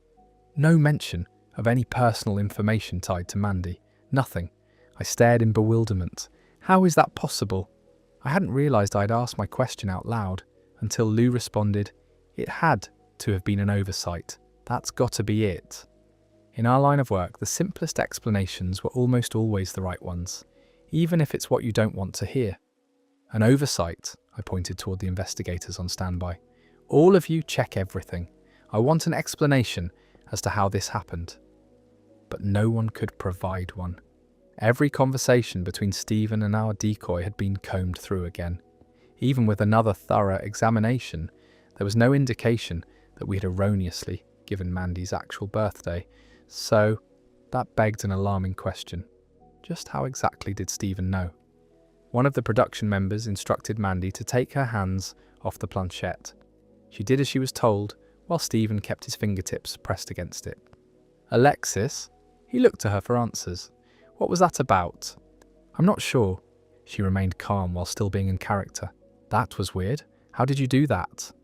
I told you, I didn't do anything. An extensive back and forth ensued. She insisted that it had to be some sleight of hand trickery, while he was convinced that an unknown spirit had attempted to make contact. A couple of minutes later, the unmistakable scrape of the planchette against the wood drew everyone's attention back to the board. With each letter the planchette hovered over, Mandy's face grew paler. Elizabeth. Once the name had been spelled fully, Mandy removed her trembling hands. How do you know her name? Stephen looked just as confused. I've no idea what you're talking about. He whispered it with enough conviction to make me believe him in that moment. Isaac, we need to do something, Lou insisted, standing up from his seat. Even though I agreed with him, a selfish part of me resisted the urge. No, not yet. Stay put and keep watching. My instructions provoked the ire of everyone in the room, but nobody objected. Again, the planchette moved without either Mandy or Stephen touching it. Every one of our cameras captured it violently, accelerating across the board. Who are you? Stephen cried out. Stop this! Mandy covered her mouth to stifle an oncoming scream as the planchette, completely unguided, began to spell out another name. This time, in rapid succession. Payton, Payton, that name. It was the reason I went into this line of work. I remember feeling unnaturally cold in the moments following. What started off as a slight chill slowly morphed into an uncomfortable, freezing sensation that climbed through my body. Shit, Lou cursed. Is anybody else in here freezing their ass off? I exhaled, and a cloud of white vapour escaped my lips. It was cold enough to feel like I was standing inside a freezer. Why is it so cold? Your guess is as good as mine. Lou shivered, wrapping his arms around himself. Might be the AC acting up. Seconds after his response, the monitors abruptly went black. Amid the frantic scrambling in the production room, a scream echoed from inside the house. Mandy. Eyes on the decoy, I shouted. We need eyes on the decoy right now. My heart pounded while everyone in the room desperately tried to get the feed going again. Inexplicably, just as quickly as we lost power, it was restored. The first thing my eyes landed on, when the monitors glowed with the restored life, was the sight of the front door. It was wide open. Then I noticed Stephen. He was staring directly into a hidden camera positioned in the kitchen. His eyes were opened wide, but there was no life behind them. He stood completely still, his face bereft of expression, looking less like a man standing and more like a corpse that had forgotten to lie down. Decoy is secured. She is outside with law enforcement. I repeat, she is outside with law enforcement. The good news from production room comms wasn't enough for me to break eye contact with Stephen. I was focused on answering one question, and one question only. Who are you? You already know. Chills crept down my spine. It felt like the voice had come directly from the inside of my mind. I looked around, hoping that someone else had also heard it. If they had, they didn't say a word. How had he been able to answer my question? I had two choices. I could either confront him and treat this like any other sting operation, or abandon the show and bring him into custody. It didn't take long for me to make my decision. Wait for my cue to come in. I'm going. Isaac, Lou grabbed me by the shoulder. You don't have to do this. Yes, I do. With a solemn nod, I ignored further warnings from both production and law enforcement. In a few short moments, I went from my position in front of the monitors to standing in the dining room. Upon entry, I was immediately greeted with a wall of freezing air, the worst I had felt in the house up to that point. As I approached Stephen, the dim lighting of the room caught the whites of his lifeless eyes, making them gleam as they stared at me. Stephen, I said, less confidently than I would have liked, I want to talk to you. I want to talk to you about your choices tonight. That made me stop dead in my tracks. What did you intend on doing this evening? I have the chat logs right here. It is illegal for adults to chat with minors online. Please place your hands where I can see them while we talk. He said my script word for word, line by line, all at an impossibly frightening speed, but his lips never moved. I wouldn't have believed it had I not seen it with my own eyes. How did... I know. The voice held no emotion. It was simply matter of fact. Why are you here? His left eye twitched as he tried to blink. His right followed suit, but neither eye would close. You know, I forced myself to keep talking. What did you intend on doing this evening, Stephen? You ask the wrong questions? Its words pressed themselves against my skull. Isaac, why are you here? I tensed up but stood my ground. I'm not answering your questions. I know how you felt when you screamed her name in the woods for hours. No, you don't. Do you remember what it felt like to learn that Peyton was right down the street the entire time? I remembered. All too well. I choked up as I thought about that day. The news, the way my parents collapsed in grief, the irreparable damage it did to my family. It all overwhelmed me. I couldn't bring myself to speak. You collect broken families. He took a step toward me, then another, then one more, all in one fluid motion. Because you can't save everyone. People can be saved, I argued, struggling to believe my own words. The light in the room dulled as the candles reignited themselves, the flames burning perfectly still. Is that why her killer took his life in the cornfield? Tears streamed down my face as an overwhelming rage consumed me. It was an emotion that would never fully go away, a truth I had been forced to accept the day I lost my sister. 60 seconds was all it took for my life to change forever. It took a minute to lose her. It took 5 days to find her. They found her in a vehicle on the side of the road. It recited my memories back to me, each unspoken word making the discomfort inside my head intensify, while he died without truly feeling the pain he inflicted. Seeing tears drip down his cheeks felt like a mockery of my grief. That's what you pursue. In my earpiece, I heard Lou speaking to me. Isaac, don't... coming... I couldn't understand what they were saying. All I understood was Stephen speaking in my voice. She was buried with her purple-stuffed rabbit Tilly on a cold October afternoon, all alone, in the ground. My body registered the impact before my mind could comprehend how fast he moved. I hit the floor hard, his weight pressing down on my chest as breathing became more difficult by the second. Get off me, I wheezed, struggling to force each word past the weight crushing my chest. He hovered over me, his translucent eyes staring into mine. What did your mother sound like when she identified the body? I squirmed in place, but I was pinned to the spot. How many nights did your dad sleep in her bedroom after she disappeared? My strength waned as the pressure grew on my chest. What day did you stop expecting her to come home? The strain was getting to be too much. What were your last words to her? I was on the verge of passing out. Black blotches formed in my peripheral vision and spread rapidly, nearly consuming the last bits of what I could see. Right as I thought I was about to lose consciousness, I heard a sound I'm so very grateful came when it did. Officers rushed into the room. A flurry of commands left their mouths as they pulled Stephen off me and forced him to the floor nearby. Ah, get off me, he screamed. What are you doing? His voice. It was no longer inside my mind. What are you doing? Ow! He cried as an officer rolled him over and pressed a knee into his lower back. What's happening? Another officer helped me up from the floor and began asking questions about my well-being. I lied and told him I was all right. I leaned against the wall to steady myself while I looked on at Stephen being detained by other officers. He struggled and writhed like a cornered animal. His eyes darkened as he freed himself from the grasp of the officers. Overcome with inhumanity once more, he snatched a gun from the officer, attempting to handcuff him. He brandished the weapon as his entire body began to tremble spasmodically. My hands, From where I stood, it looked as though he was genuinely trying to lower them, but couldn't. His arms remained outstretched, refusing to budge an inch, no matter how hard he tried. Why can't I move? Law enforcement raised their weapons, creating a stalemate in which no one dared to act.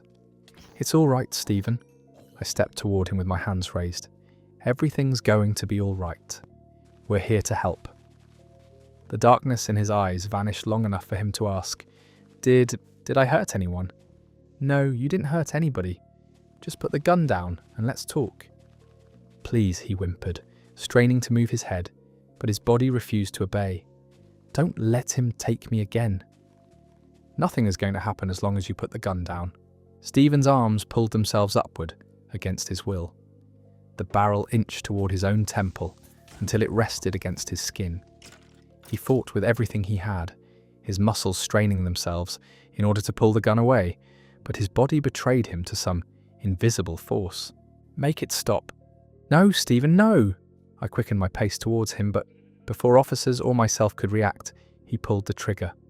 That sound, the aftermath, the silence that followed. I haven't felt anything like it before or since. That was without a doubt the single worst night of my life. Not only had we witnessed tragedy, but our team came under immense fire from the press. Stephen never had his day in court, and that became a point of contention. Had we not encouraged this kind of behaviour, would Stephen still be alive? Would any of this have happened? Stephen's case tarnished our reputation. Protests began forming outside our sting house. People demanded justice, insisting that we could not be the judge, the jury, or the executioner. It was difficult to escape the criticism, especially when those voices carried real weight. So much so that our show, along with all subsequent investigations, was cancelled effective immediately. Stephen's official cause of death was listed as suicide by cop. There were no mentions of the Ouija board or what occurred following its use. There's only one piece of evidence regarding what happened inside the sting house that night. A videotape. It's marked with a label that reads, "Never to be viewed, duplicated, or destroyed." Its whereabouts have been kept secret, and it's best that they stay that way. Because if that footage ever surfaced, I don't know how the public would react. But that's not the point. I've dealt with a lot over the course of my career. Troubled people, hardened criminals, the worst that humanity has to offer. I think about them all every now and again, but I can't stop thinking about Stephen's case. Specifically, if I had intervened sooner. Would I have been able to talk him out of using that Ouija board? Would he have been able to face justice if I had done things differently? No matter how I answer them, I never feel any better, because they're just answers, not actions, and I'll never know. Despite everything I've been through, I continue to hunt monsters in the present day. Aside from the lack of a camera crew or law enforcement support, the only thing that's changed is what I believe those monsters are. They aren't just people who hurt children. Exposing them and making them face justice does make the world a little safer for everyone. But evil doesn't care about laws. It doesn't care about the confines of a prison cell. It doesn't even need a reason to hurt someone. All it needs is for someone to answer. The end. Okay, sorry everyone, I lied. I'll do one more story for tonight. I got the energy, so why not? Actually, scratch that. I'll read a string of smaller horror stories for you guys. My daughter has been hiding something horrifying. I have a Hello Kitty kind of daughter. She's only 9, as cute as a button and as innocent as could be. She likes simple things, stuffed animals, pizza for breakfast. All it takes is a cheap 50-cent pair of plastic jewellery from a gumball machine to make her eyes light up. She was one of those kids who believed in things longer than her friends and classmates. Santa Claus, the Easter Bunny, the Tooth Fairy. She was fully convinced they were all real. Bless her heart. Sometimes she'd come home from school with a glum, exhausted look in her eyes. Other kids would make fun of her for still believing in that stuff. I'd cheer her up the best I could without revealing the truth. How could I? She already felt like the world was laughing at her. How would I make her feel? Her own dad. Maybe I should have, though. Maybe this whole situation could have been avoided if I just nipped it in the bud. But I was afraid. A child's innocence is so fragile, yet powerful. I couldn't take that from her, not yet. I let her believe that it was Santa putting gifts under the tree, that it was a giant bunny hiding eggs in our front yard, that it was a tiny magical fairy that was taking her baby teeth in exchange for a few dollars. I think that was the one that excited her the most. Christmas was a set day, Easter was a set day. Loose teeth, that was random. Any time one started to wiggle, she'd come running to show me. I always made sure to be as quiet as possible when I snuck those $5 bills under her pillow. Every time she'd wake up to find it, here she'd come, jumping with joy while waving the 5 in my face. "The tooth fairy came! The tooth fairy came!" she'd sing. I'd just smile to myself and ask her what she was going to buy with her newfound riches.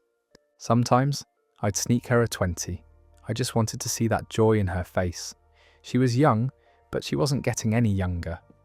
I wanted it to last for as long as possible. Now, though, I think I'm regretting that wishful thinking. She started losing teeth faster than what I thought was normal. Not too fast, though, every 3 weeks or so. I just thought those baby teeth were begging to come out. Besides, it's not like it was hurting my pockets too much. It was weird, though. I swore it was like her teeth never looked any different. She was snaggle-toothed, sure, but I knew that I had put money under her pillow at least 6 times in the last 2 months. She wasn't showing me her mouth anymore. She was showing me the tooth, already pulled, lying bloodied in the palm of her little hand. It kept becoming more and more frequent. Once she started bragging about how the tooth fairy was going to visit her every week. I knew that something was not right. Even still, it wasn't until I found a silver tooth under her pillow that I decided to investigate, because I knew for a fact my little girl never had a crown. Snooping is a decision I live to regret, though. I asked her to tell me the truth, but she refused. She just kept insisting they were hers. Lying through her teeth, pun intended. I decided to stop leaving her money. Her disappointment killed me, but I remained firm. That didn't stop her, though.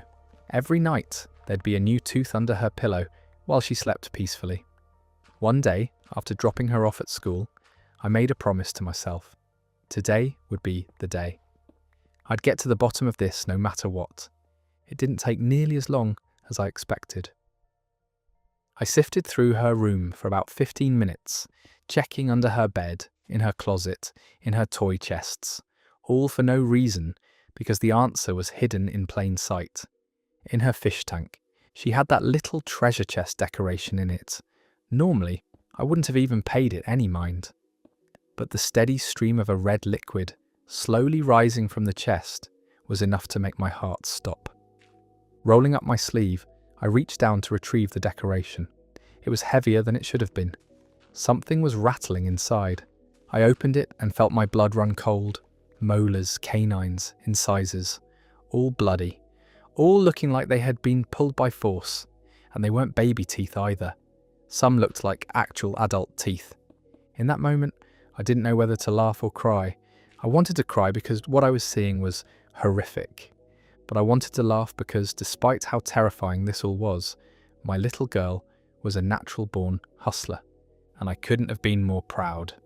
The end, okay, on to the next one. My wife keeps sneaking out at night. I finally followed her, but now I regret it.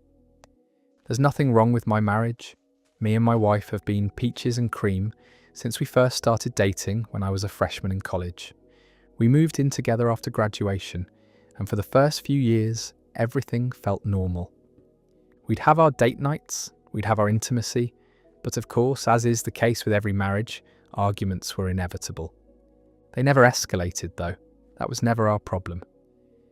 The problem started when, after 5 years of living together, I started catching her sneaking out at night. She'd always wait until I was asleep. I know because, after a few times of me waking up in the middle of the night in an empty bed, red flags started popping up. At first, I didn't want to assume. She was a smoker. Maybe she was just having a cigarette. Maybe she was just in the bathroom. She was hungry and in need of a midnight snack. Anything to keep the dark thoughts at bay. Unfortunately, those hopes were shattered when I started hearing the front door open before she came crawling back into bed. Sometimes she'd be gone for up to an hour. No cigarette smell in her hair or on her clothes. In fact, it seemed like she would change into a new outfit every time she came back to bed. The only clue I had were her feet. She was utterly ruining our sheets every time she did this. You can wash away mud a few times, but after a while, it's going to stain.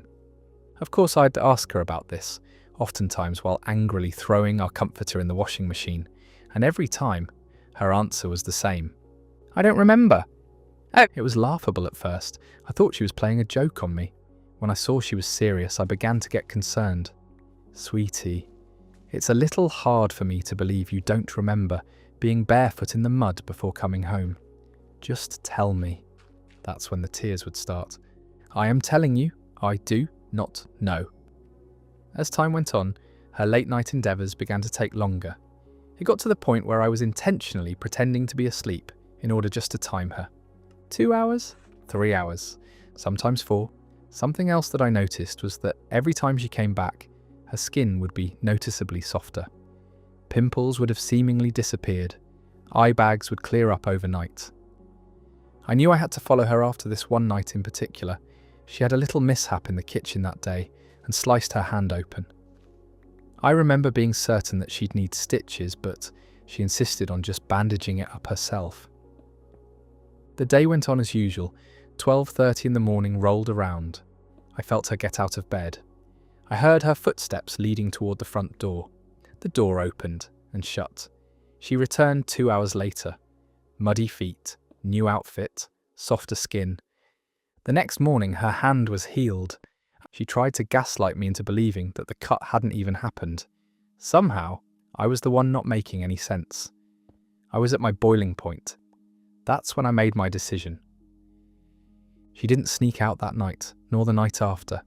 It was actually a week later when I could finally follow through with my plan. It was late, maybe 2 a.m. I felt the bed shift. I heard the springs pop.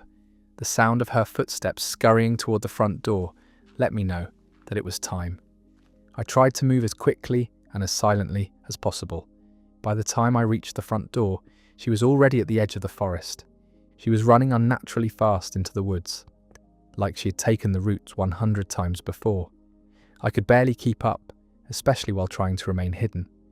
We must have run for at least a mile or two, deeper and deeper into the forest, before she began to slow down, to a jog, then a speed walk, then to a regular walking speed. She glanced around, scanning her surroundings. I hid as best I could. There were a few moments where I swore she could see me, but I guess I was wrong. She kept walking. I kept following. I started noticing some of her clothes scattered around the soggy forest floor. Tank tops, pajama pants, bras, panties. She began adding onto the scattered clothing with each step, removing her top and bra, stripping out of her pants and underwear. Finally, we reached the stopping point, and for the first time this night, something other than my wife grabbed my full attention. It looked like snake skin, but human, like discarded exoskeletons, and there were dozens of them. Some dangled from branches, some were partially buried by leaves, most of them just littered the ground. I stifled a gasp and returned my attention to my wife. She was making this clicking sound with her throat. Her head was pointed toward the sky, and she kept cocking it back and forth like a rooster. The movement got more and more jagged. Her knees started bouncing. Her body looked like it was convulsing, but she didn't seem to be in pain. With each bounce, her skin loosened more and more. Flakes the size of pine cones began falling from her body. The sound, my God, the sound. It was exactly like the sound that Velcro makes. I wanted to vomit, but I couldn't. Not now. She just kept going, kept convulsing, kept bouncing until her skin fell to the ground in one big empty husk. She cracked her joints like this whole process was nothing more than a workout to her. She raised her hands high above her head, stretching her body before letting out a relieved "ah" and rolling her neck. My weight shifted. A stick snapped beneath my foot. My wife's head snapped in my direction, and my heart stopped. She began approaching, her glare intensifying with each step. When she saw me, her face fell. She looked like she was the one who had just seen a monster. Our eyes locked, my lips quivered. I didn't know what to expect. She stared at me for a long while, analysing me, before she finally spoke. "Okay, look, can we please just talk about this when we get home?" The end. Alright, this last one is actually my last one. I am getting a bit tired right now. My girlfriend keeps telling me to stop with my attempts. I finally understand what she means. I'm not usually one to snoop through my girlfriend's personal devices. I always saw it as a breach of trust, but I'm only human. I wouldn't have been so curious had it not been for this particular phrase she always used. "You gotta stop with your attempts." She'd always say it in passing. Never stop with your attempts to flirt, or stop with your attempts to get back on my good side. Just, you need to stop with your attempts, randomly. At the grocery store, in the car, sometimes while we watched movies or had dinner together. The thing that I noticed was that she seemed to say it most when she was happy. It was like a tick. Her eyes would be filled with love and joy before suddenly dulling, and she'd shoot me a quick frown before saying it. I'd learned a long time ago that asking what she meant would get me nowhere. It'd always be the same. "I just love you, but then I think about the attempts and I just get so sad. I wish you'd stop." That's all I'd get out of her. No explanation whatsoever. I never knew what she wanted me to stop. Therefore, I could never prevent whatever it was. It was all just so confusing. That being said, when I saw the file on her laptop while she was taking a quick potty break, I really couldn't help myself. The folder name was too on the nose for me to ignore. Plus, she had left the laptop open, like she wanted me to see it. "Attempts" was all it said. I looked around the room a bit, glancing over my shoulder to make sure I was alone before clicking the folder. It loaded for a bit before a dozen video files were displayed across the screen. I clicked on the link titled Attempt 3 and was greeted with a video of myself. I looked terrified, frantically trying to unlock the front door as my girlfriend's voice rose in anger from behind the camera. "How many times have we talked about this?" The camera fell to the ground and landed on the lens, but I could still hear audio echoing from it. It sounded like punches were being thrown.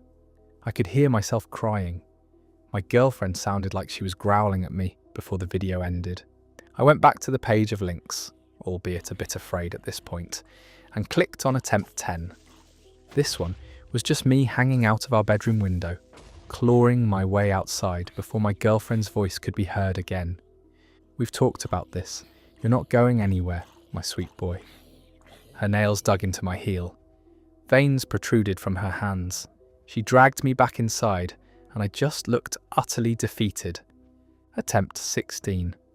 I was trying to climb the fence in my backyard. Attempt 20. I was halfway out the driveway before being pulled back and dragged inside. At this point, I didn't know what to do. All I knew was one thing. I needed to leave. However, as I turned to flee the room and get out of the house, I found that the door was blocked by my girlfriend, who held a camera in her hands. She sighed. "How many times do we need to have this conversation, sweetheart?" My eyes darted back towards the laptop, towards the links, towards the impossible. "What the fuck is this?" I demanded. Her response was more annoyed than anything. "You always do this. Just once I wish we could live a happy life together." Fear and anger grew from the pit of my stomach. The red light on the camera blinked at me. "You always find the laptop," she sighed. "You find it. You try to escape. Then I have to hurt you. Why do you make me hurt you, darling? I just don't get it. I can't be that bad." Tears welled up in her eyes. "Why can't you just love me? It's always the same. And here we are, attempt 34. But I have hope. I have hope that one day we can get through this." The camera blinked again. My girlfriend loomed over me. But for now, I guess I'll just have to start over. The camera came down over my head, and everything went black. I woke up in bed with my girlfriend, her head buried in my chest. She yawned cartoonishly and looked up at me. "Good morning, sleepyhead. You ready to start a new day?" I smiled goofily, kissing her on her forehead. "Of course I am, sweetheart. Every day with you feels like a new day." She smiled wider, her eyes glistening before suddenly going dull as her smile turned into a frown. I frowned back. What's wrong? Did I do something wrong? She clicked her tongue and sucked her teeth. No, you didn't do anything. I wish you'd stop with your attempts. The end. Thank you all so much for making it to the end of the video. If you enjoyed the stories, I'd really appreciate it if you left a like and subscribed if you haven't already. It genuinely helps the channel grow, and it lets me keep making these long videos for you. If you're heading to bed, I hope you have an amazing night's sleep. If you're just listening in the background while working, studying, or gaming, I hope I made your day a little more enjoyable. Don't forget to leave a comment letting me know what kind of Reddit stories you'd like to hear next. I read a lot of them, and your suggestions always help me decide what to make next. Thank you again for all the support, especially over these past few weeks. It really means more than you know. Take care of yourselves, and I'll see you all in the next one. Good night, everyone.